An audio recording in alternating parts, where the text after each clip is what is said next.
Mi gente, I've got the perfect freebie for you. So I just dropped a 17-page workbook to help you get your mind right, especially in this climate of so much uncertainty. So if you are an aspiring or current entrepreneur and you're just feeling stuck, you're not feeling too good about what the future holds, and all the turmoil, the politics, all of it is just throwing you off your game, this workbook is actually going to act as a journal for you. It covers goal setting, efficiency tips, how to manage your time, financial management tips, strategies on how to wrap your head around the next big thing that's coming down the pipeline to bring you consistent revenue in your business.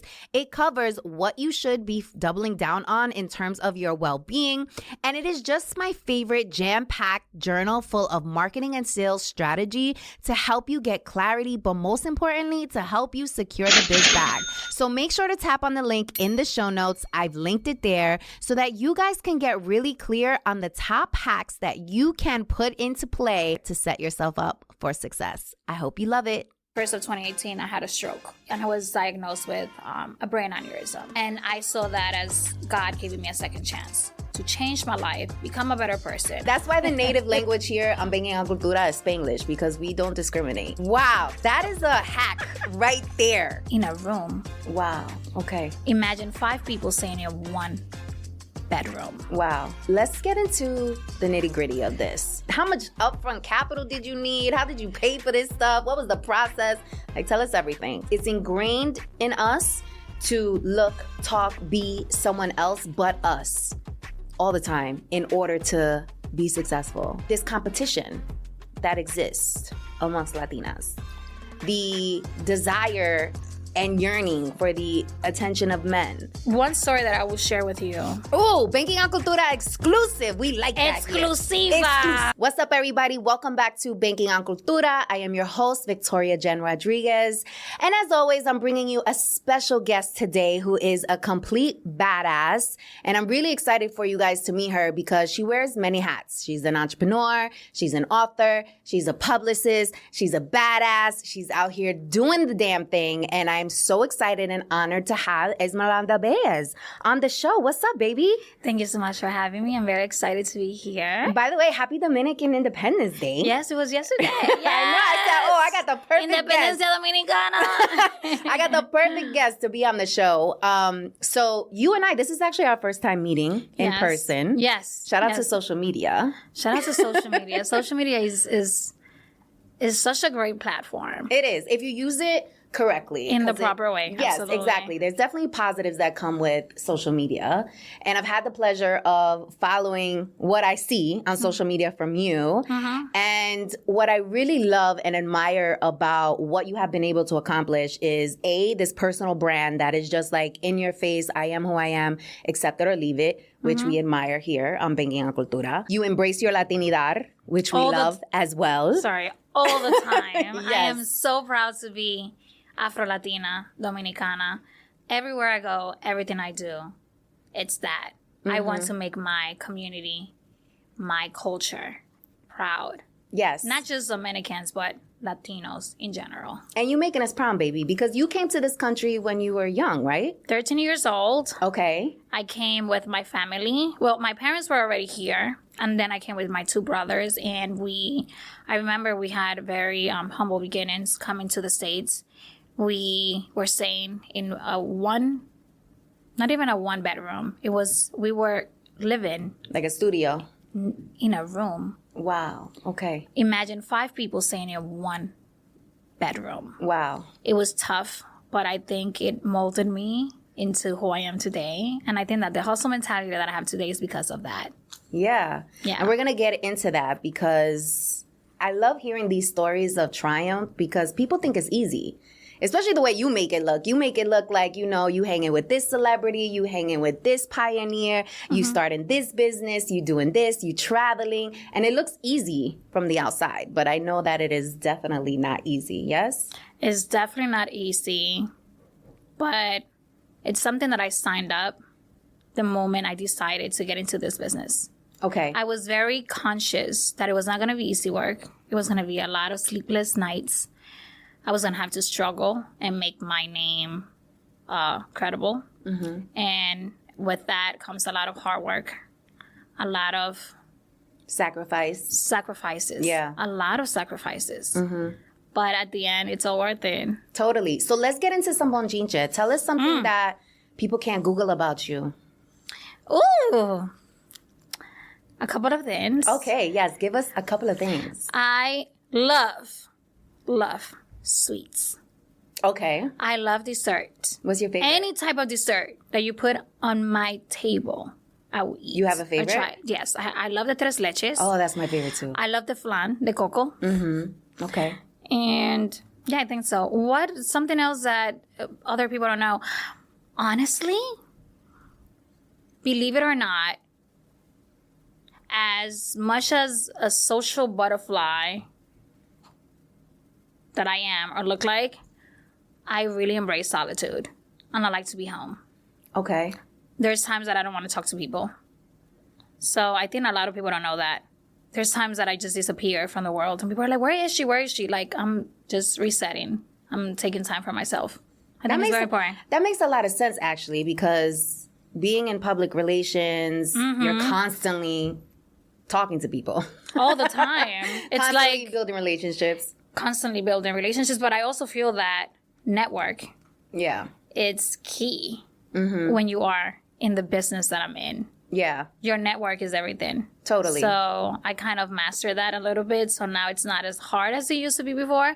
But now because I think I have built a solid network, I'm more like, I can relax a little bit. Not saying that I'm going to completely back off, but I'm more conscious of the places that I go, the events that I attend, all of that. Yeah, that comes with experience. Yes. And also you've built a name for yourself. You have the credibility, so you don't need to be at everything and anything, right? I want to definitely, and I think we spoke about this before, but I want to be a little bit more exclusive this year. I don't want to be everywhere. I want to be where I feel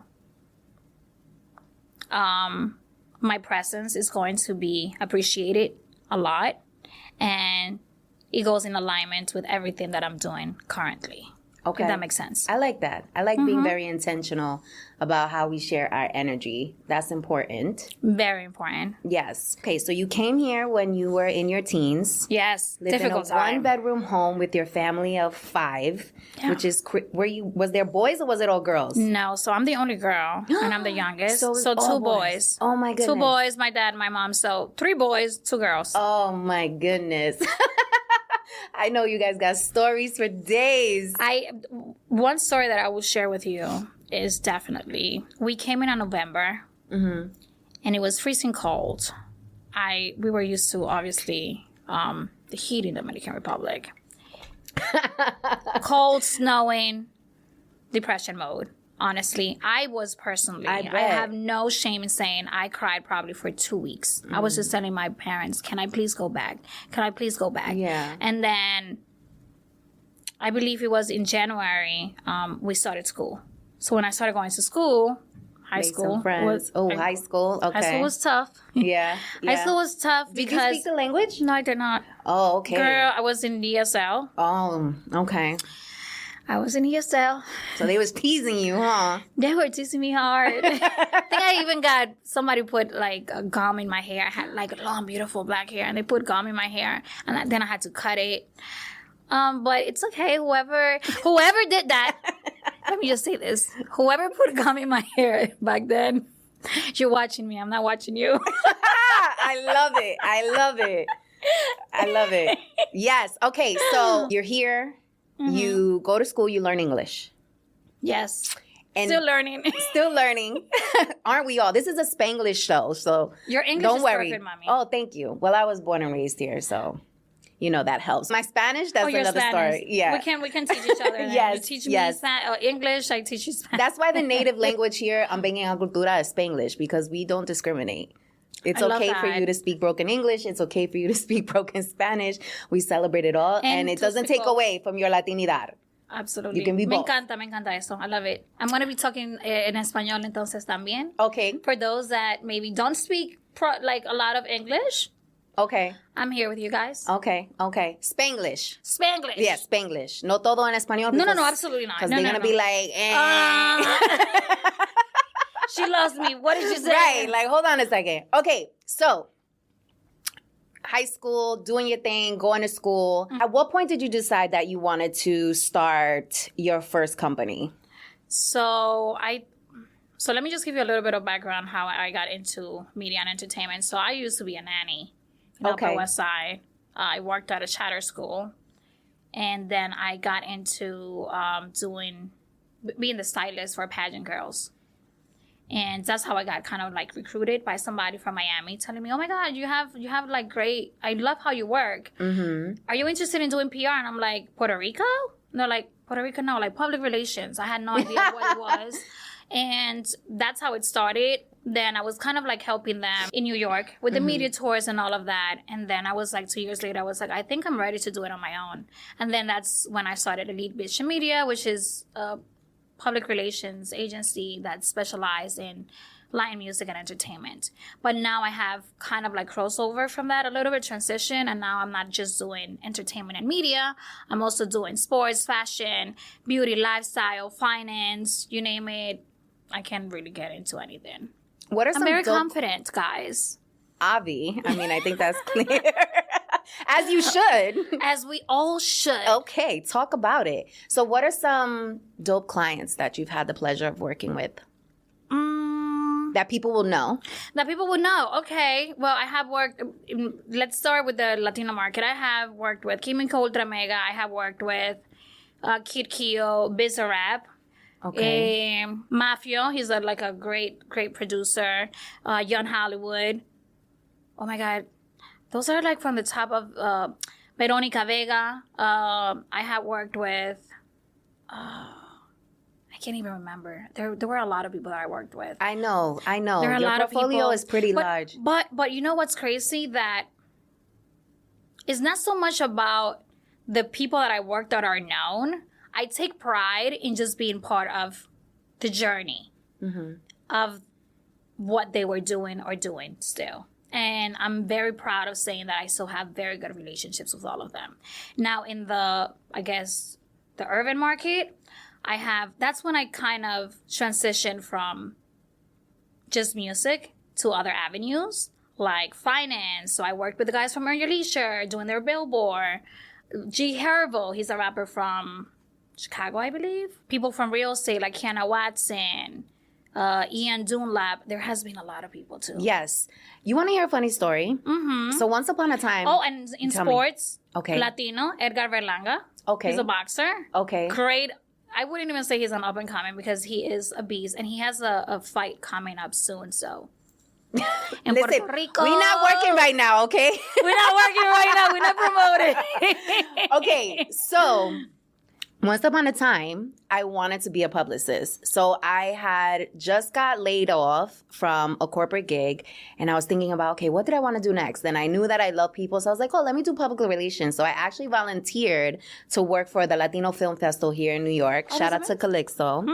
And I got to volunteer with their head PR firm, and I got to get a behind the scenes, and I was like, negativo, I do not want to do this because it's too much. Like, it's too much. It's managing so many responsibilities. And I find that public relations is one of those industries where you can't really guarantee anything. Yes. Right? Like, you can't really guarantee. So it's like you're working on good faith.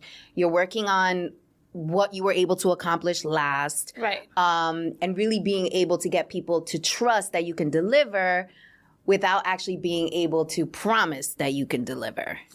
Yes. Yes and no. And I'm going to tell you why. My personal experience, every client is different. And every client is not on the same level. So I go based on that. A lot of people come to me still to this day. Oh my God, Esmeralda, can you please get me on Forbes and GQ and all this stuff? Because I saw what you did for such and such. And I'm like, yeah, but such and such is who they are. Right. We need to start from ground zero with you because nobody even knows who you are, respectfully. So, yeah, answering your question, it is kind of, but I try my best to be as honest and brutally honest as I possibly can with every client or potential client because I want to avoid them going back and saying, oh, she promised me she was going to do this and she never did it. No, I will tell you right away, I can try my best, but these are the options that I can guarantee 100%. Mm-hmm. And then I can try pitching you for this other stuff. You Right. get what I'm saying? Yeah. Credibility, it's very important for me because I don't want nobody saying, yeah, that's your entire business. Absolutely. Like, it has to be that. And also relationship building, right? Because I Every worked day. with a couple of publicists and it literally is, I need you to do this favor for me, get it done kind of thing. Like, I wash your hand, you wash my hand kind of vibe in a relationship business, and also working with a lot of diverse clients. We have a lot of amazing, beautiful, gorgeous women who are in industries that are male dominated, who have a lot of male clients. So how have you been able to manage men who might be trying to do business with you with ill intentions, or faking that they want to do business with you because they just want to date you? Like, how do you manage that? So I'm going to tell you a story that I don't think I've ever shared anywhere. Oh, Banking on Cultura exclusive. We like that. here. Exclusiva. Exclusive. So when I first started in the business, a lot of men were pretty much contacting me. Oh my God, yes, let's do a meeting and all this stuff. And it was all bullshit. And my way of getting out of that was telling everybody that I was gay. I told everybody in the industry that I was a lesbian. And eventually they all stopped. Wow, that is a hack right there. No, hold on. Whoever I said that to in the past, now you guys know I am not. At the moment, maybe I was exploring, Maybe who knows? I was exploring, guys, at the time. Not anymore. That is hilarious. I'm no longer exploring. Wow. But you know what's crazy? Is some dudes would be like, really? Oh, it happened. I bet it did. It happened. And still to this day, this is the crazy part. I've been in the industry now for almost a decade. It's crazy how fast time goes. Still to this day, I get those people. Hey, I want to talk to you about business, but now I don't do it. I'm like, okay, what is your budget?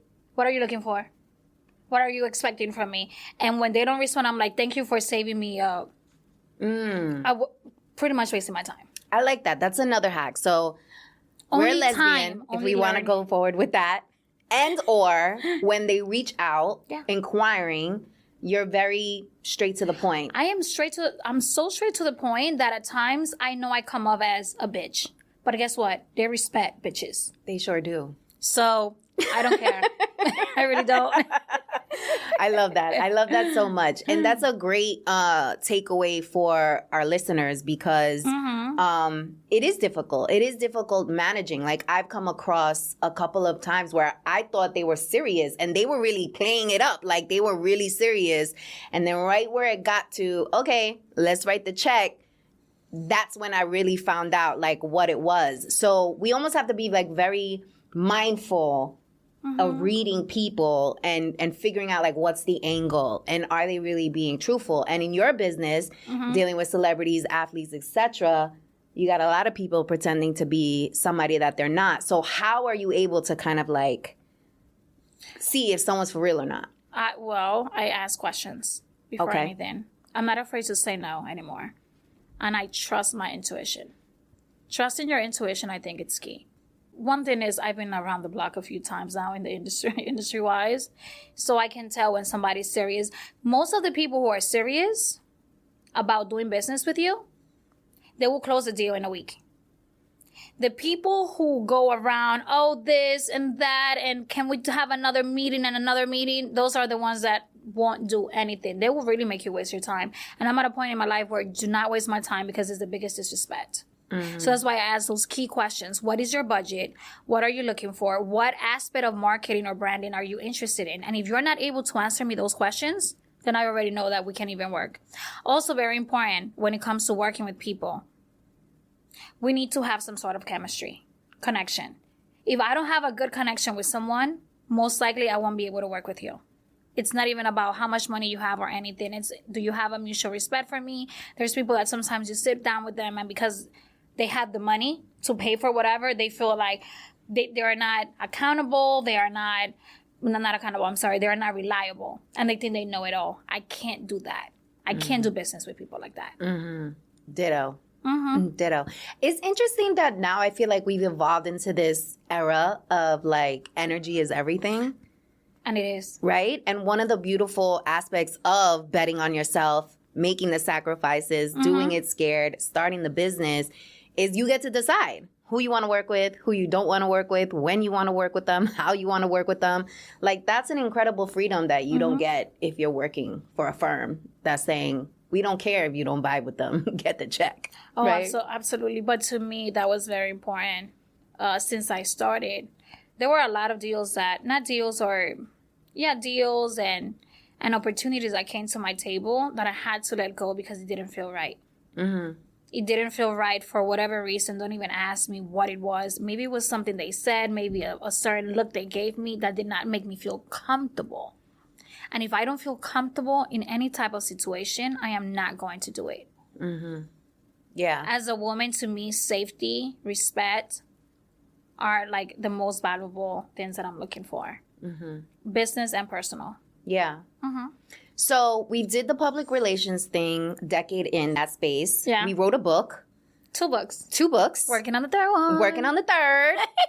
And what I realized about you in my research and just, being a follower of yours is you have this completely other side that Let's go is very to the dark side. No, it actually is the beautiful side. It's the pure side. It's the authentic side. It's the heart-led side, which I think not many of us tend to lead with that. We tend to lead with the other side. Like, I got to look this way. I got to talk this way. I got to make it seem like I'm more than what I am or whatever the case may be. But then you have this opportunity to share so much of your vulnerability and also your wisdom around being very much heart-led. So what led you to open up in that way and write those kind of books?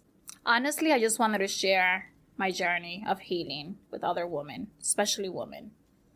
I wanted them to know that it's okay to feel sad at times. It's okay to not love yourself at times.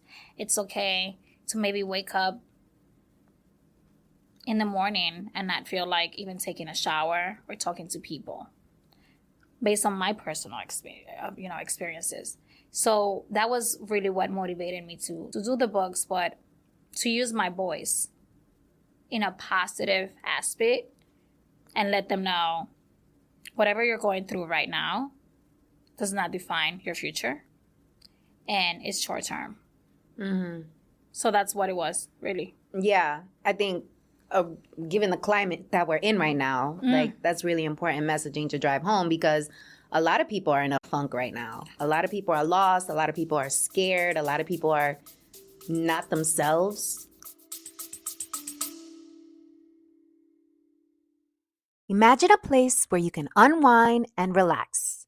IKEA can help you turn your bedroom into a calm oasis. From comfy mattresses to the perfect lights, they've got everything to create your dream bedroom so you can sleep like a baby. And the best part? All at incredible prices. Head to IKEA and grab everything you need. Get ready to rest, dream, and wake up feeling refreshed. Shop today at your local store or at ikea-usa.com/sleep-es and get it delivered straight to your door with their convenient delivery services. What's up, mi gente? Bet you didn't know that Discover is accepted at 99% of places that take credit cards nationwide. You know what's a little less accepted? Taking financial advice from random usernames and avatars you found on some forum. That's just sketchy. No offense to all the finance bros out there on the internet. Based on the February 2024 Nielsen report. Learn more at discover.com/credit card. A lot of people are not themselves. I feel that today we have a lot of followers and not enough leaders. And I've always said to myself, I wanted to be a leader in whatever field it was. I did not want to follow trends. I did not want to follow what people were doing. None of that. It never really spiked my interest. I've always been a unique child since I was probably like 10. And I knew it because I will hide in the closet and sing and like just rehearse stuff in my head, and while other kids were playing. I think it's just who I've been forever, It's just that now I'm in my feminine energy and I'm not afraid in my feminine energy, and I'm not afraid to let the world know that I have dealt with crazy anxiety in the past, that I've been rock bottom. I was at some point homeless. I don't think a lot of people know that. I was homeless at some point in my life. Like, there's a lot of things. And when going back to what you said earlier, people just get to see that, oh my God, she's here with celebrities and she looks so pretty. But there's a past. There's a lot of traumas. I'm still healing every day.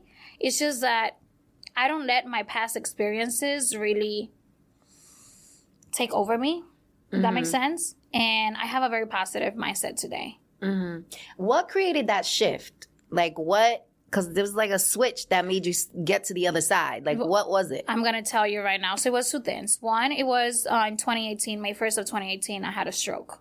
And I was diagnosed with a brain aneurysm.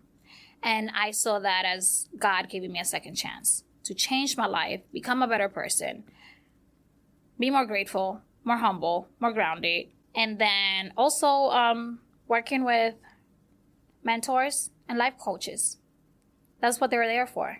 I tell everybody if you are starting a business and you're serious about it, mentoring, it's key.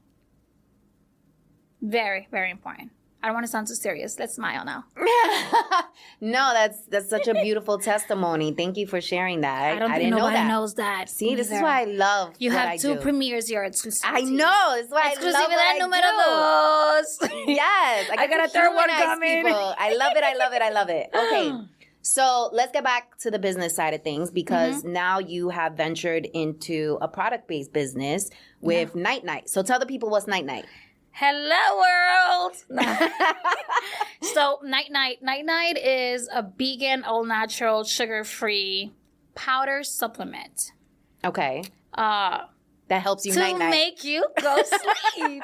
And I did it in partnership with Yannick Fries, who is a retired German basketball player. And the reason why we partner up is because we had a conversation just on how we were both dealing with sleeping issues. And I'm like, man, I just want to go night-night. And he's like, I think we got the product. I was like, what? And it was just a conversation. I didn't even have no thoughts of a product. He's like, this is the name of the product. And I'm like, what product? And then 15, 16 months later, we have the product out. It's doing well. It's doing pretty well. Okay. Wait, let's talk about this, because people think that it's easy to launch a product-based business, especially one that is vegan, that is completely, clean, and also is powder form. So I know there's got to be some science built into that. Absolutely. So let's get into the nitty-gritty of this. How much upfront capital did you need? How did you pay for this stuff? What was the process?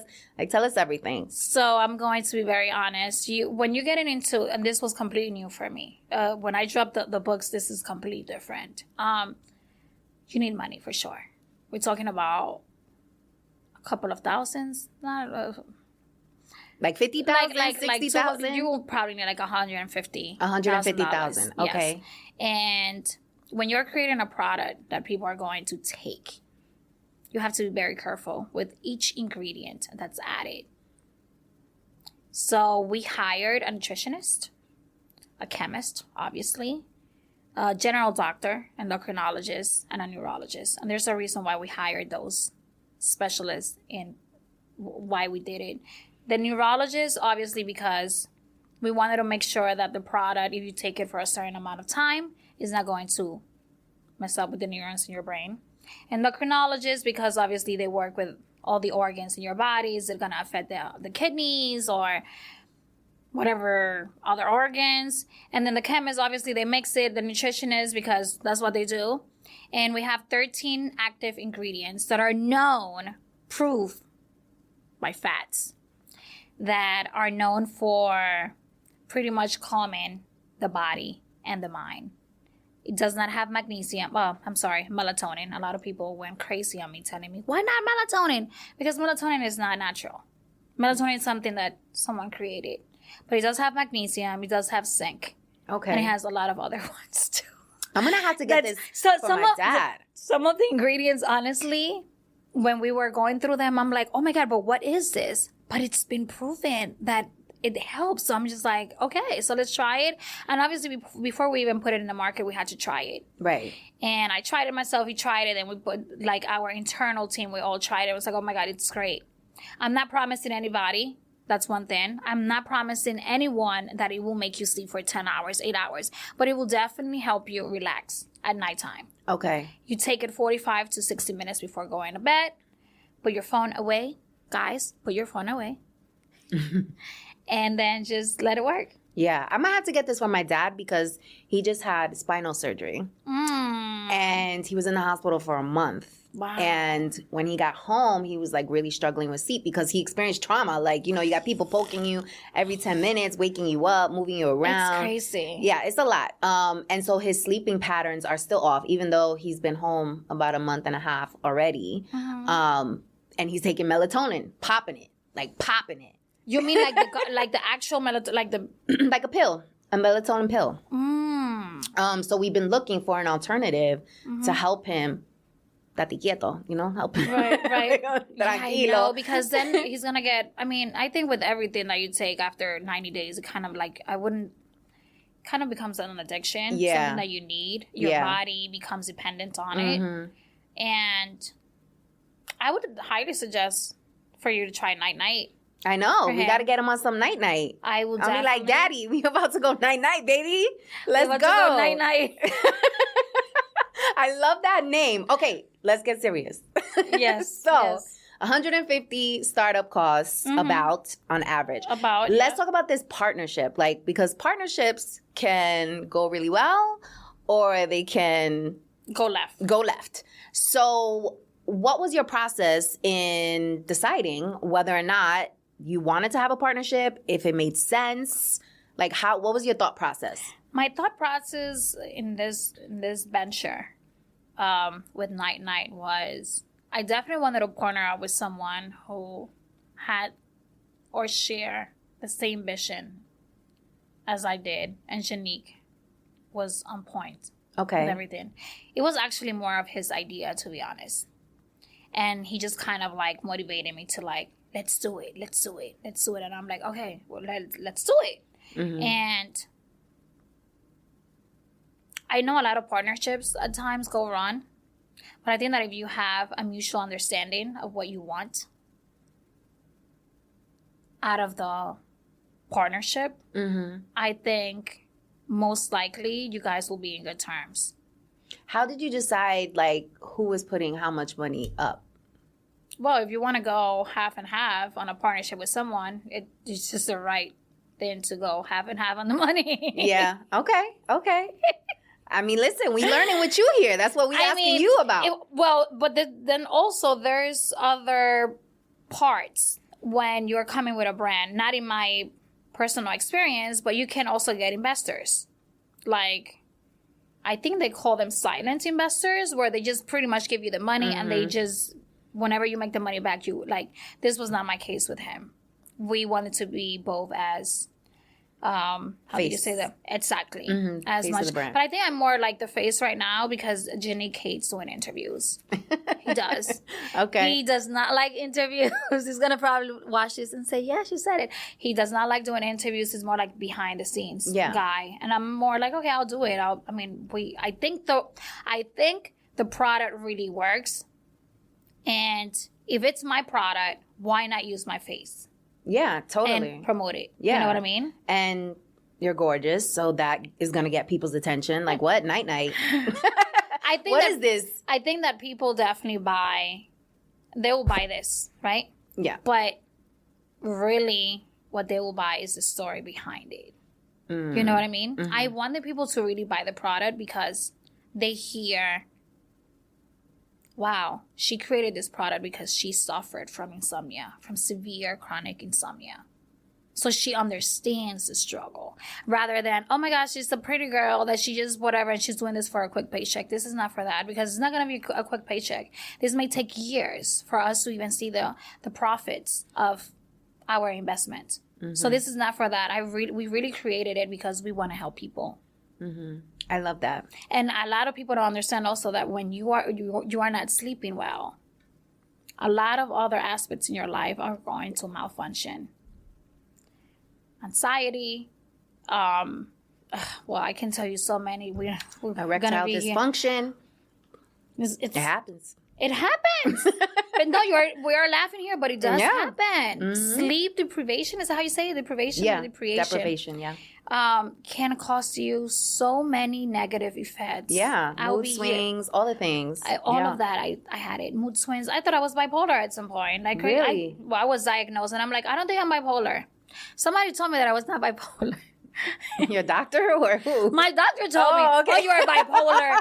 I was like, how did you decide I was bipolar in 3 minutes of speaking to me? Because I told you I had mood swings and I can't sleep? I'm like, I was going to say something bad, but I think you guys... I need another opinion. Yes, I need another doctor to see me. That is interesting. I mean, and that's a good point too, because these doctors will be quick to put you on something. Very quick. Yeah. And they had me, girl, on every type of pill. I was taking 10 pills a day. Wow. After I had the stroke. That's scary. 10 pills? 10 pills, and then taking pills to sleep, taking pills for anxiety, for panic attacks, for high blood pressure, for cholesterol. But then if you take medications for cholesterol and high blood pressure, long-term effects, it's going to do something to your kidneys or your liver. So now you're taking also medication for your liver and your kidneys. I'm like, oh no, now I'm taking 3 medications a day. Okay. And it's the ones that I really need, that they told me you need to take them because you have to. And I'm still looking on ways on how to go completely no pills, because I think this is all like toxins that you're putting in your body. Yeah. And I got already fucked up, excuse my language, with the 2 shots that I got for COVID. Okay. So, a lot of information has been given here today. I love it. Mira, demasiada información. Listen, I'm going to be quiet now. No. People come on Banking on Cultura and they watch Banking on Cultura because they see the human side of you, like the real side of you, the substance. You know what I mean? Which is important for people to see, especially with our community, because we... preconditioning. I mean, colonizers, like we're kind of like almost, it's ingrained in us to look, talk, be someone else but us all the time in order to be successful, right? So it's important to show the other side of who you are so that they see an example, right? Absolutely. And I think if we would have done this podcast a year ago, it would have been a completely different story, because today I'm on a different page and everything that you just said just resonated so well with me. I'm at a point in life where I really don't care if you like me or if you don't. I just want to be as intentional as I possibly can with anything and anyone. Mm-hmm. Yeah, it's that frequency. I almost shed a tear, guys. It's okay. Oh, we embrace tears. It helps with the ratings. No, there's that. We're not doing that because I took like 20 minutes to do my makeup today. I hear you on that, honey. I'm not messing up my mascara. Let's not do it. So we spoke a lot about working with men, about relationships, the success that you've had, the cultura.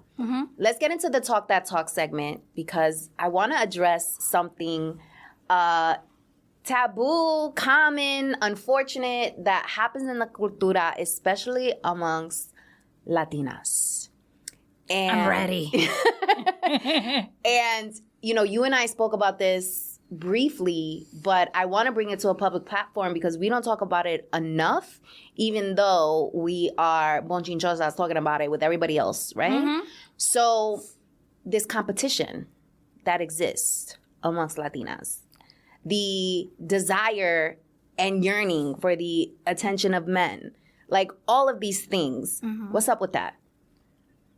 I have so much to say about that. Let's get into it. I'm just trying to put it in my head and how I'm going to say it that it doesn't sound that I'm being negative. So, I miss the reality of what's in the cultura. In our conversation, I share with you that when I first came in the industry, I had no support, no love from women in the industry.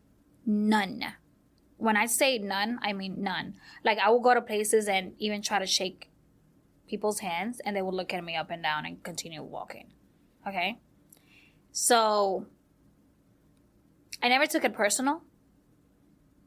I just understood that I had to make a mark and make a name for myself. Now, going to the competition, I don't like the competition between women. This is why I created the Women's Trailblazer event every March 15th in New York City, because I want to honestly put women in the same room so that they can get to network, but not just superficially network, to actually connect and see how synergy can be created between them, support, embrace one another. And to be honest, last year I did the event. I went home and I felt so much pressure on my shoulders. And I'm going to tell you why. A lot of the people that went to my event did not go there to support me. They went there to go and talk shit after. And that really opened my eyes and was like, wow, this bitch is crazy. But still, I'm not stopping. I'm not going to stop making my events because of them. I just know now who to invite. Do you understand? Yeah. I think the competition comes from lack of confidence, to be honest. If you know you are a bad bitch, and by a bad bitch, I don't mean like looks. I mean a bad bitch like you know where you're headed, like you're laser focused and stuff. You're going to look for other women who are better or doing more things than you are, and you're going to add them to your team because you understand the power of, how do you say that? Collaboration. The power of collaboration. And a lot of women don't understand that today. They are in secret competition for no reason. We can be making they want to be you. But they want to be you. it. But the problem here is that we all bring so many different things to the table. Like, I might not be great at speaking, but you are. And I'm great at networking, but you aren't. So now this is where our collaboration can be impactful. Because now we are uniting forces. Yeah. Do you understand? Yeah, totally. And I spoke about this a few times, and I still get a little bit frustrated because some women, they will never understand that. You get it. We had prior to this, we had a conversation, and we get it. But it's also, I feel, because we're a little older now. Well, speak for yourself, honey. Well, I'm older. I'm a young tenderoni. I'm closer to that number than I am to my 20s. Listen, it's called seasonality. Ooh. Okay, that's what it's called. Hold on, what is seasonality? All right. Seasonality means you have wisdom, you have experience. You are not an elder. You have seasonality. Okay, well, okay, like some sad song. You got some sad song to you. So you know what? I'm going to use this for now on. Esmeralda is very well seasoned. There you go. Period. Well seasoned as. And people respect seasoned, okay? What is seasonality? Seasonality. You Oh know, my God, I love you got this. seasoned, meaning you're seasoned. You're a seasoned professional. Like, you've been out here. You know what's up. But, when you seasoned, what? It tastes better. When you season, you in high demand, okay? Ooh. When you season, people are like, ooh, how can I duplicate this? If I ever come out with a podcast, I'm inviting you so you can talk. Let's go. We seasoned out here. That's how we I move. like that. That's how we move. Yeah. Okay, but there's like a root. Because I feel like Latinas in particular, we are just so... I think it's the way we're raised. Like, it's like ingrained in us to kind of like be in competition with the way we look, with men, with everything. With everything. I mean, there's a trend going on right now for the past 5-10 years, I would say, is I have nothing against surgery or anything like that. I've had surgery before myself, but even when it comes to that, I don't think women are actually doing surgery today because they need it. They're doing it more because they see the attention that other women are getting from BBLs and stuff like that. And then it becomes an ongoing issue because now you go and you do the BBL, but now, oh my God, now I see something in my face that I don't like, so I'm going to go and fix this too. And then it's like a disease. I blame society. I blame social media on all of that. Yeah. I think I went out of topic, but I had to say that. No, that's an important topic because it's prevalent in the Latina community. Like, girl, I went out the other day in New York City. Hold on. Hold on. Please, let me just say this. How disrespectful I felt the other day. Okay. I was in a meeting. I can't say I was having a meeting.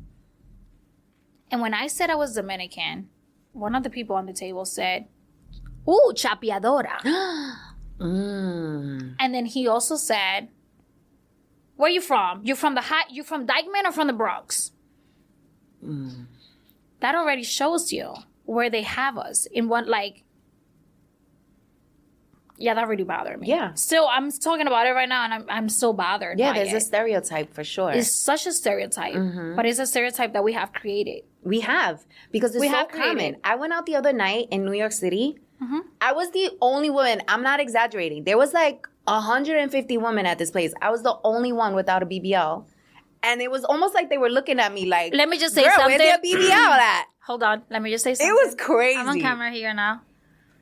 With your face, I mean, I haven't seen your body, and I don't care about bodies. That's irrelevant to me. With that face of yours, I appreciate that. But mira, they don't care about your face. It's crazy. It is crazy. It is like an epidemic out here. It is an epidemic. People say that the epidemic or whatever was COVID-19. No. The real one is that. Yeah. It's crazy. It's sad to hear girls 17, 16. Yes. I know 18-year-old girls right now already talking about how they're going to go and get a BBL. And I'm like, instead of a quinceañera, they want boobs. You're still not even fully developed. Exactly. You have to wait. I remember when I got my boobs, I just got very decent sized breasts. I was 24 or whatever, and at that time I knew my titties were not going to grow. And they're not going anywhere. And I went and I got them, but I got them like half a size bigger. Something that went with my body. And it was just more I have nothing against people doing stuff to their bodies or whatever if it's really to boost your self-esteem, to make you feel good. But when you're doing things out of a trend, because you think it's a cool thing, it's like going and getting the New Balenciagas because you see everybody getting them, but you think they're ugly. Same thing. And it's pressure. And I feel bad for young girls. Because if I'm feeling pressure and I'm seasoned, imagine a young girl who is still working through her self-esteem, still building her confidence, still, insecure, figuring herself out. And she's constantly being pushed like surgery, body. This is what you need. This is what you got to have. If you don't have it, you ain't it. Nobody's going to pay attention to you. You ain't going to get a man, And it's really, really scary. I'm going to tell you something about that, though. And it's something maybe just to think about. No disrespect to anyone, because I know a lot of women who have their bodies done. Like I said, I've done work myself. A lot of these women that have their bodies done and all this stuff, bad bitches, all this stuff, most of them are single. They don't even have a man. Talk about it. Talk about it. Right? Yes. And then you see the other ones that are not the most attractive, the gorditas, the flaquitas that got no ass, no titties. And they got a man. Why is that? Well, they're bringing something to the table outside of looks. And long term, that's what they're looking for. Yeah. Yeah. I think it works both ways, right? Because exclusive. Recently, a gentleman that I was dating said, "Yo, let me just pay to get your body done. I got you." He was so thirsty. Like, so thirsty. You're gorgeous. You have everything. Imagine if you get your body done. Like, you'll be perfect. This is what men are saying to women. I was gonna say something so ratchet girl. and out of place, Girl. but it's not the point. It's not going. Girl, Do it here. this is what men are saying to women. So again, Did like he me, really I'm told you comfortable that? in my He own really skin. told you that? He really told me that. He really told me that. And it's not the first one. So I have I've a had question multiple for you. men offer to get my body done. I have a question for you. Now we just changing seats, I guess. Did that do anything to you mentally and to your self-esteem? Of course. Having someone tell you, hey, you're gorgeous, you're beautiful, but I think that you will be better if you got your whatever done. Who wants to hear something like that? And of course, as women, the beautiful part of women is that we are emotionally intelligent and we are empathetic and we analyze, right? Yeah. So when someone says something to us like that, we are going to analyze, right? And we are going to be like, Like nobody wants to hear anything about yourself that you consider to be a flaw or that you're working on or whatever it is. Like nobody wants to hear that. And especially women, like listen, we might have to have a workshop or a webinar for these fellas out here because you should not be saying these kind of things to women. Like nothing about their weight, nothing about how they look. Like there's ways for you to communicate these things, right? In a way where it'll land, but they don't know how to communicate these things. Like say, for example, a better way to have communicated that to me would have been something like, hey, like, I don't know, like, what are you focused on the next 3 months? Like, I'm going to be focusing on XYZ to help with my physical. Like, what are you doing? Like, you know what I mean? Instead of saying, let me just pay to get your body done. Yes. What is that? I don't know what that was. Oh, that was picture. Yeah, like, let me just pay to get your body done. And I know if they're saying it to me, I know multiple women who can relate to this. Like, it's crazy.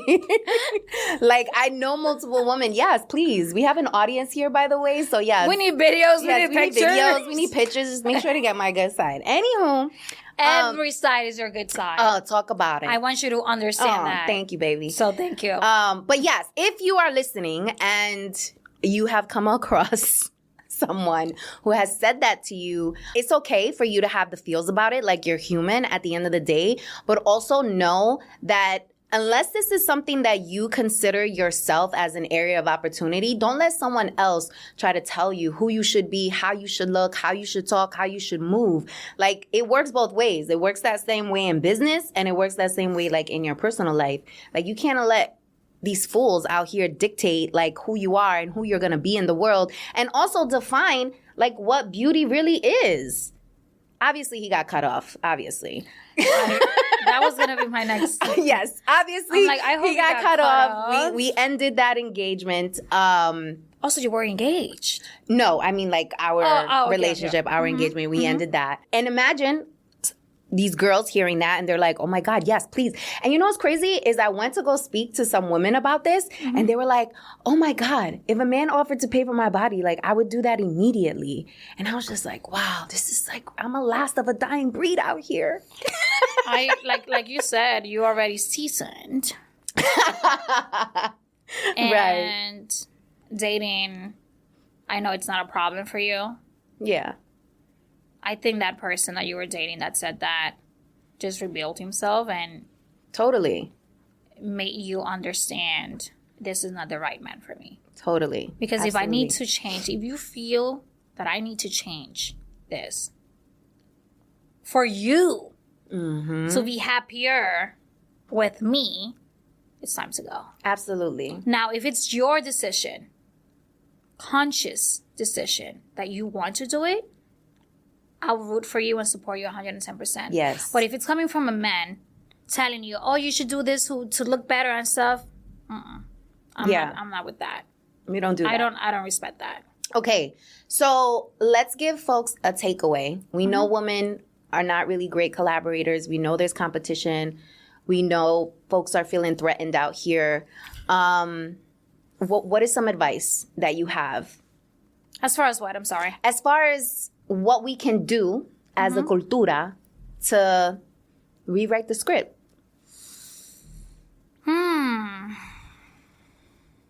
What would you do? What would you change? So the best way that I found to solve for this is to lead by example and to also show examples of women who are collaborating and doing dope shit.